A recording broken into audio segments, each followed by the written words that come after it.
जय हिंद दोस्तों, मैं आप सबको स्वागत करता हूँ अपने इस प्यारे से यूट्यूब चैनल पे। तो चलिए, काफी दिनों के बाद हम क्लास 10th के लिए मोस्ट वीवीआई सब्जेक्टिव क्वेश्चन लेकर के आए हैं, यानी साइंस के स्टूडेंट के लिए। तो चलिए देखते हैं। तो इसमें लिखा हुआ है कि Bihar board class 10th VVI science का क्वेश्चन, यानी 2023 का क्या लिखा हुआ है, मोस्ट सब्जेक्टिव क्वेश्चन। और अभी क्या 2 मार्क्स का, कितना 2 मार्क्स वाले क्वेश्चन है। और हम पहले तो लाए क्या चीज का, फिजिक्स का। तो टोटल यानी फिजिक्स और केमिस्ट्री दो सब्जेक्ट का हम मिला के 50 क्वेश्चन को हम सिलेक्ट किए हैं, जिसमें से हम आज क्वेश्चन 3 क्वेश्चन करवाएंगे। उसके बाद यानी नेक्स्ट वीडियो में हम आगे करवाएंगे। तो देखिए, पहले तो आप लोग स्क्रीनशॉट ले लीजिए, देख लीजिए। तो आशा करते हैं कि आप लोग स्क्रीनशॉट ले लिए होंगे। तो देखिए, हम समझा रहे हैं बारीकी से। ये बिहार बोर्ड के लिए काफी महत्वपूर्ण क्वेश्चन है। तो देखिए, पहला क्वेश्चन क्या कह रहा है। पहला कह रहा है क्या कि प्रकाश का परावर्तन क्या है। पहला क्वेश्चन ये है, और इसके नियमों को लिखिए। तो काफी मोस्ट इंपोर्टेंट क्वेश्चन है, और ये क्वेश्चन बैंक में देख लीजिएगा कि काफी बार रिपीट हुआ है क्वेश्चन। तो देखिए क्वेश्चन क्या कर रहा है, इसका आंसर क्या होगा। तो कह रहा है, जब प्रकाश किसी माध्यम से चलकर, क्या बोला है कि जब प्रकाश किसी माध्यम से चलकर परावर्तक सतह से, किससे, परावर्तक यानी कोई ऐसा सतह जहां पे एक साइड से दिखे नहीं, तो परावर्तक सतह से टकराती है, तो प्रकाश की किरण, क्या कहा, तो प्रकाश की किरण उसी माध्यम में लौट जाती है। इसी घटना को प्रकाश का परावर्तन कहते हैं। तो मान लीजिए कि आप लोग को तो हम बोल दिए, आप लोग समझे होंगे या नहीं, लेकिन आप लोग पढ़े होंगे तो समझ गए होंगे। फिर भी हम समझा रहे हैं क्या है। अगर मान लीजिए कि कोई वस्तु है, उस वस्तु यानी अपारदर्शक वस्तु, जिसके सामने हम क्या रखते हैं, एक, चलिए एक उदाहरण के तौर पे एक दर्पण ले लीजिए आप लोग।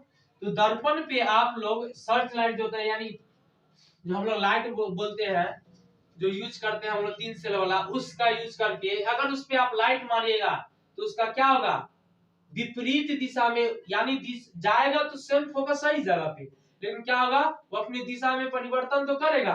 और परिवर्तन करने के बाद क्या करेगा, वह उसी माध्यम में दिखेगा कि लौट रहा है। क्या होगा, उसी माध्यम में लगेगा कि लौट रहा है वो।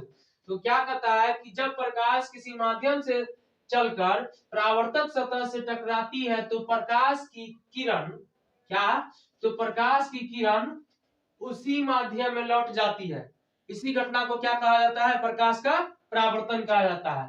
और प्रकाश के परावर्तन के कितने नियम है, प्रकाश के परावर्तन के निम्नलिखित 2 नियम है। कितने हैं, 2 नियम है। और काफी महत्वपूर्ण है, क्योंकि नियम अधिकतर पूछा जाता है। अगर परिभाषा नहीं पूछेगा तो नियम ही पूछ सकता है, लेकिन कभी कभी दोनों पूछ देता है। तो देखिए, हम नियम भी लेकर के आए।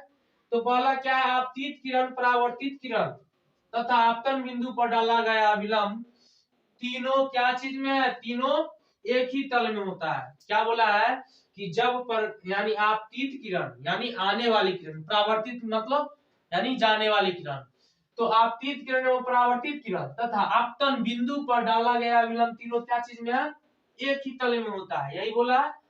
तो देखिए उसके बाद सेकेंड क्या कर रहा है, हम समझाएंगे इसको, लेकिन इसीलिए क्या है कि आप लोग पहले इसको अच्छी तरह से स्क्रीनशॉट ले लीजिए, ताकि इसके बाद हम समझाएंगे तो कहीं हो सकता है कि इसको क्लीन करेंगे। देखिए दूसरा क्या कर रहा है, आपतन कोण परावर्तन कोण के क्या होता है, बराबर होता है। क्या बोला, आपतन कोण परावर्तन कोण के बराबर होता है। और आपतन कोण को हम कोण आई से दिखाते हैं, परावर्तन कोण को कोण आर से, तो कोण आई बराबर कोण आर। चलिए देखिए अगला देखते हैं हम लोग। अगला क्या कर रहा है, सो देखिए क्या कर रहा है कि अगला क्वेश्चन है। तो पहले तो हम ही तो समझा दिए हैं, तो आशा करते हैं कि आप लोग समझे होंगे।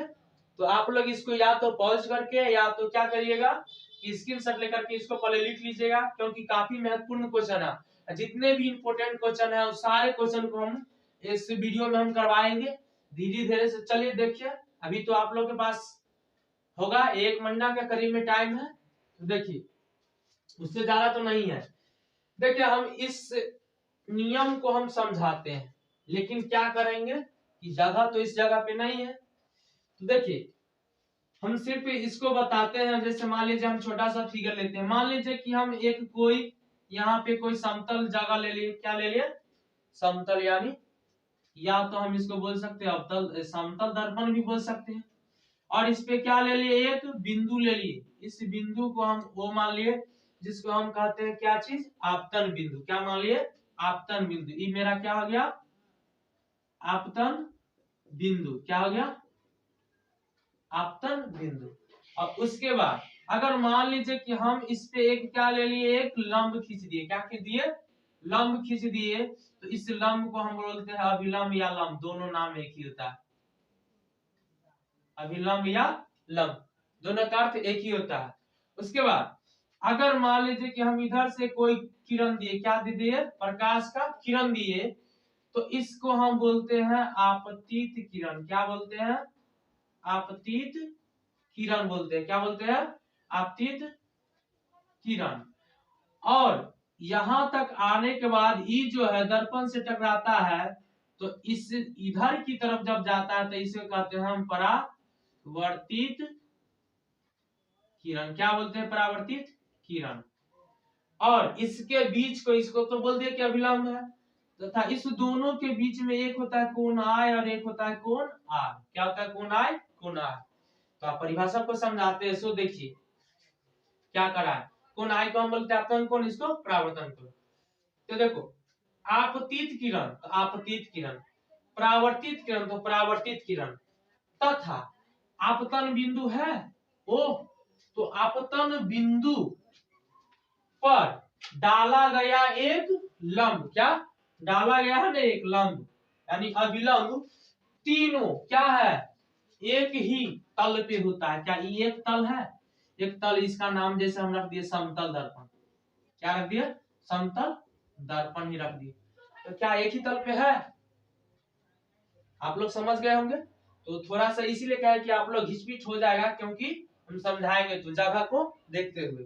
तो चलिए आप लोग, आशा करते हैं कि आप लोग समझ गए होंगे। थोड़ा सा इसमें अजीब सा लग रहा होगा, तो चलिए हम इसको थोड़ा सा साफ ही कर देते हैं अच्छी तरह से।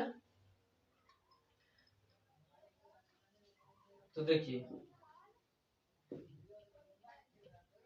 चलिए तो देखिए मिटा दिए है। तो देखिए क्या कहा था कि आपतित किरण परावर्तित किरण आपतन बिंदु पर डाला गया अभिलंब तीनों एक ही तल में होता है। चलिए क्लियर हो गया।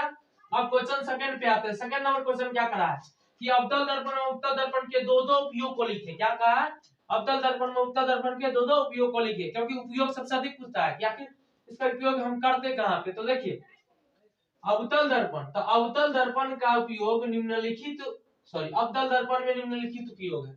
तो निम्नलिखित उपयोग है, तो जाएगा तो हम तो लिख दिए, लेकिन हमको दो को कहेगा तो दो से तीन को एक्स्ट्रा लिख देंगे, कोई दिक्कत नहीं है, नंबर नहीं कटेगा।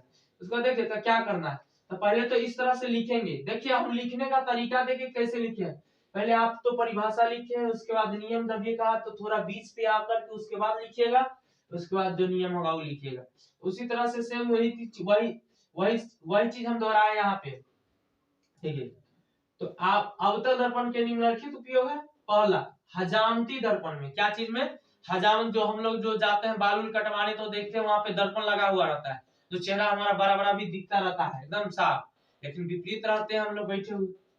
उसके बाद दूसरा क्या है, सोलर कुकर में, तो सोलर कुकर जानते होइएगा जो भोजन वोजन बनाते हैं वो, सॉरी सोलर कुकर होता है जो हम लोग यूज करते हैं, या तो खाना पकाने में भी सोलर कुकर का यूज करते हैं।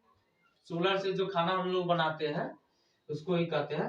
ऐसे देखिए क्या हो गया, मोटर कार के हेडलाइट में, क्या चीज में, मोटर कार की हेड, यानी मोटर या मोटर गाड़ी हो गया शोप, यानी हम लोग बाइक बोलते हैं, और कार उसका हेडलाइट, हेडलाइट यानी जानते हैं आगे का जो लगा हुआ रहता है पर्सन, जो जिससे हम आगे की तरफ रोशनी देखते हैं, तो उसमें क्या रहता है, मेरा अवतल दर्पण लगा हुआ रहता है।